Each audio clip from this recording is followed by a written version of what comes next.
Hello and welcome friends. दोस्तों आज के इस वीडियो में हम आज पढ़ने जा रहे हैं दोस्तों क्लाउड सिस्टम। क्लाउड सिस्टम जो है liquefaction system of the liquefaction system है हाइड्रोजन और नियॉन की, जो कि अपने को जो है क्रायोजेनिक एप्लीकेशंस में यूज़ होती है। सो ये है क्लाउड सिस्टम। सो आपको यहाँ पे दिख ही रहा होगा, ये पूरी डायग्राम है जो कि डायग्रामेटिकली यहाँ पे पूरा शो है कि कैसे ये पूरा मतलब गैस टू लिक्विड अपने को करके देता है। ये इसको बोलते हैं क्लाउड सिस्टम। तो क्लाउड सिस्टम जो है बहुत बार एग्जाम्स में पूछी जाती है और बहुत ही मतलब इसका जो रोल है वो है कि ये हाइड्रोजन और नियॉन गैसेस को जो है लिक्विड में कन्वर्ट करने का वर्क करती है। सो सो फर्स्टली क्या है इन क्लाउड सिस्टम, ये क्या करता है कि यहाँ पे जो फर्स्ट नंबर दिया है यहाँ पे क्या है, गैस इज कॉम्प्रेस। ये कॉम्प्रेसर दिख रहा है, कॉम्प्रेसर से कॉम्प्रेस होगी and pressure on the order of 4 mega pascal. 4 mega pascal से कॉम्प्रेस्ड होंगी, प्रेशराइज होंगी एंड इन अ 14 एटमोस्फियर और 590 psi। सो इतने इस पे कॉम्प्रेस होंगी and then pass through the first heat exchanger. ये दो जो दिख रहा है 2 नंबर का, ये है heat exchanger, first heat exchanger. First heat exchanger में क्या होगा, between the 60 to 80% of gas जो होगी कॉम्प्रेस्ड होंगी when diverted in the main stream expand.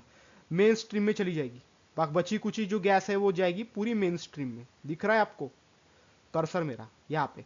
फिर बाद में क्या होगा, expanded gas through the expander, expand होगी एक्सपांडर से and then retain with the return second heat exchanger. ये क्या होगा, पास होगा सेकंड हीट एक्सचेंजर से। सेकंड हीट एक्सचेंजर से पास होने के बाद क्या होगा, तो stream of liquid continues through the second heat exchanger, second से थर्ड में जाएगा। दिख रहा है आपको, सेकंड से थर्ड हीट एक्सचेंजर में पास होगा। फिर थर्ड हीट एक्सचेंजर में क्या होगा, फुल्ली एक्सपांडेड गैस जो एक्सपांड होगी वॉल से वो लिक्विफाइड रिसीवर में जाएंगी, रिसीवर में जाएंगी। आपको दिख रहा है रिसीवर में जाएगी। फिर रिसीवर में जाएंगी एक्सपांडर से रिसीवर। जो गैस अपने को जो हुई नहीं है वो क्या होगी, रिवर्स एक्सपांडर से और एक बार ये हीट एक्सचेंजर से पास होता जाएगा प्रोसेस।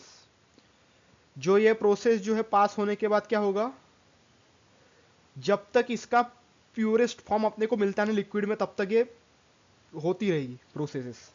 सो जो बाद में क्या होगा, cold vapour from the liquid receiver returns through the heat exchanger. Cold vapours होंगे वो रिसीव होंगे रिटर्न हीट एक्सचेंजर में। यहाँ पे दिख रहा है आपको, एक्सपांडर से रिसीवर हीट एक्सचेंजर में जाएंगे through the cool the incoming gases, cool करेंगे वो इनकमिंग गैसेस को। और एक बार the expansion valve is still necessary to cloud system. ये एक्सपांशन वॉल दिया यहाँ पे, दिया दिख रहा है आपको, जेटी वॉल लिखा हुआ है। सो क्या है, necessary cloud system because much liquid can not tolerated and expand in actual system. Tolerate नहीं होगा, एक्सपांड होगा। The liquid has much more compressibility of the gas, liquid में मोर कॉम्प्रेसिबिलिटी रहेगी। सो पॉजिटिव डिस्प्लेसमेंट जो रहेगा हाई मोमेंटली स्ट्रेसेस पे होगा result में। So the more rotor turbines expanded, axial flow type, axial flow type इसमें turbining होंगी and develop the tolerated much 50% जो होगा liquid wetted without damage turbine blades में हो जाएगा। सो ये जो है पूरा प्रोसेस है जो कि अपने को मिलता है लिक्विड में। सिंपल है, आपको बस ये डायग्राम्स को जो है पूरा ये चार्ट जो डायग्राम आपको दिख रही है इसको आपको पूरा दिमाग में रखना है। बाकी ये प्रोसेस है जो आप इसको डिस्क्राइब कर सकते हैं, सिंपल प्रोसेस है। सिंपली गैस जाएगी कंप्रेसर से, कंप्रेसर से कंप्रेस होने के बाद जो है हीट एक्सचेंजर में पास होंगी। हीट एक्सचेंजर में पास होने के बाद क्या होगा, हीट एक्सचेंजिंग प्रोसेस होंगी। फिर बाद में सेकंड हीट एक्सचेंजर में जाएंगी। सेकंड हीट एक्सचेंजर में क्या होगा, हीट एक्सचेंज होगा। बट जो कुछ बाद में थर्ड हीट एक्सचेंजर में जाने के पहले अगर कुछ जो नहीं हुआ वो वापस रिसीव हो जाएंगी एक्सपांडर से सेकंड वाले हीट एक्सचेंजर से। और जो बाकी जो प्रोसेस की हुई जो होंगी गैसेस वो जाएगी जेटी वॉल से लिक्विड कॉलम में जहाँ पे स्टोरेज हो रहा है। सो इसका मैं आपको दोस्तों ये दिखा रहा हूँ, ये है टीएस डायग्राम। ये टीएस डायग्राम जो है टेम्परेचर वर्सेस एंट्रोपी के वर्सेस निकाला जाता है। सो ये टीएस डायग्राम इसमें मेंशन करना जरूरी है एग्जाम में।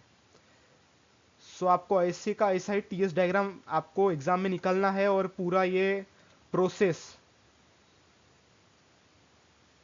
लिखना है, प्लस ये आपको मैं इसका डिस्क्रिप्शन भी दिखा देता हूँ दोस्तों। आप इसको पढ़ लीजिए, स्क्रीनशॉट निकाल लीजिए और पढ़ लीजिए, और एग्जाम में आप इसके बारे में लिख सकते हैं, क्योंकि एग्जाम में बहुत बार ये पूछा जाता है। क्लाउड सिस्टम मोस्टली 6-8 मार्क के लिए पूछते हैं एग्जाम में। तो आज के लिए बस इतना है दोस्तों। अगर आपको कुछ नहीं समझा होगा तो आप कमेंट करिए, मैं कमेंट का रिप्लाई देने की कोशिश करूंगा और नई नई चीज़ें आपको सिखाते रहूंगा। आज के लिए बस इतना ही, हम फिर मिलते हैं और एक नेक्स्ट एक्साइटिंग वीडियो के साथ। तब तक के लिए goodbye, see you, take care and enjoy.